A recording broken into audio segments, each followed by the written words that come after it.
আজকে বিরিয়ানি কেমন ছিল? খুব ভালো ছিল, খুব ভালো। প্রথম দিন বিরিয়ানি বানালাম, ভাবতে পারিনি এইভাবে সেল হবে আর বিরিয়ানি আমার শেষ হয়ে যাবে। তো যাই হোক, আজকে যতটুকু বানিয়েছি তো ঘন্টা 2-3 মধ্যে শেষ হয়ে গেল। তো কালকে আশা করি তার থেকে একটু বেশি করবো। তো কাস্টমার ফিডব্যাক ভালোই দিচ্ছে।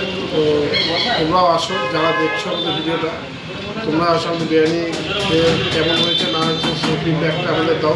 আমরা যাতে আরও ভালো করতে পারি সেটুকু আমরা নিয়ে চলি। আমাদের রেড মাউন্টেন ফ্যামিলিতে আসো।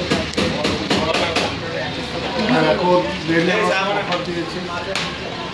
চিকেন বিরিয়ানি হচ্ছে 80 টাকা করে, আর মটন বিরিয়ানি হলো 120 টাকা করে। চলে আসো আমাদের রেস্টুরেন্টে, রেড মাউন্টেন ফ্যামিলি।